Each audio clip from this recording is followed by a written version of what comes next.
Најатрактивната мерка од сетот мерки на историски највисокиот оперативен план во државава во вкупна вредност од 40 милиони евра, мерката за самовработување на невработени млади лица ќе биде надополнета. Имено листата од првично предвидените 1750 лица ќе биде проширена за уште околу 800 невработени млади, а ќе бидат ревидирани и финансиските средства за дополнителни 2,5 милиони евра, уверуваат од Министерството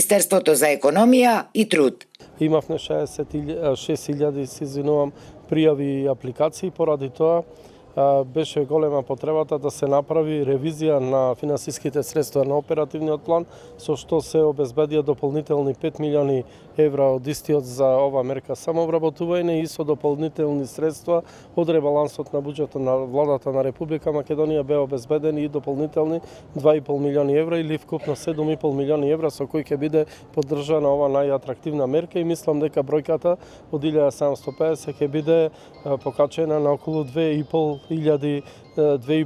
лица. Според Ристевски, нема да се застане само на мерките од овој оперативен план, туку ќе бидат креирани и други нови мерки со крајна цел да му се застане на патот на се поголемиот одлив на младата работна сила од земјава. Тука се и активните мерки од Министерството за економија и труд, меѓутоа и другите владини институции и министерства со цел да намалиме невработеноста и да го намалиме одливот на работна сила и работен кадар од државата. Инаку, според последниот извештај од Заводот за статистика, која мери стапката на вработеност и невработеност во државава, во првиот квартал од годинава во државава имало 92.597 невработени лица на возраст од 15 до 74 години, додека во истиот период или на крајот од март, според Агенцијата за вработување, имало 95.575 невработени. Првите 5 општини кои предничат со бројот на невработени се